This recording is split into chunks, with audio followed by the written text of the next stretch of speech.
రాష్ట్రంలో సుభిక్ష పరిపాలన టీడీపీ అధినేత నారా చంద్రబాబు నాయుడుతోనే సాధ్యమవుతుందని సమతా సైనిక్ దళ్ అధ్యక్షులు రంగయ్య అన్నారు.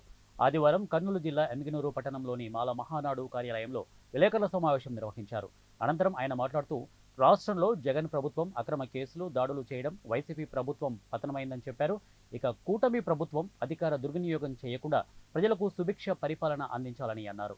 ఎమ్మిగనూరు టీడీపీ ఎమ్మెల్యే బివి జయనాగేశ్వరరెడ్డికి పట్టం కట్టడం వల్లే ఎమ్మిగనూరు నియోజకవర్గం అభివృద్ధికి చిహ్నంగా మారిందని అన్నారు. కష్టపడే వ్యక్తులకు టీడీపీ గుర్తింపు లభిస్తోందని, ఎమ్మిగనూరు ఎమ్మెల్యే అభ్యర్థులకు మంత్రి పదవి కేటాయించాలని సమతా సైనిక్ దళ్ డిమాండ్ చేస్తుందని చెప్పారు.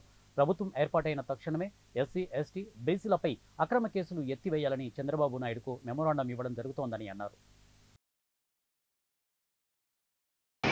ముందుగా అందరికీ జై భీమ్. అదేవిధంగా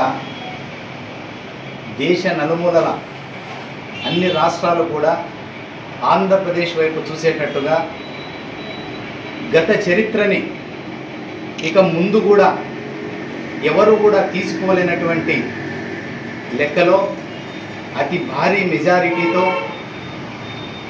గెలుపొందినటువంటి నారా చంద్రబాబు నాయుడు గారికి మరియు జనసేన అధినేత పవన్ కళ్యాణ్ గారికి మరియు కూటమి అభ్యర్థులందరికీ కూడా సమతా సైనిక్ దళ తరఫు నుంచి ప్రత్యేక ధన్యవాదాలు.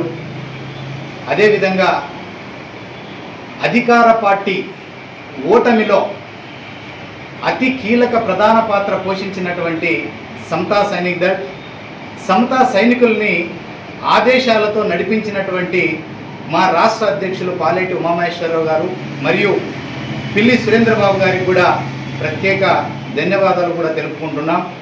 అదేవిధంగా మా యొక్క ప్రయత్నంలో, మా యొక్క పోరాటంలో, మా యొక్క ఉద్యమాల్లో ప్రధాన పాత్ర మాకెంత ఉందో బాధ్యత అంతే కూడా మీడియా మీద ఉంది. కాబట్టి మీడియా మిత్రులందరూ కూడా, మాకు సహకరించినటువంటి మీడియా మిత్రులందరికీ కూడా మరొక్కసారి కూడా ప్రత్యేక ధన్యవాదాలు తెలుపుకుంటున్నాం.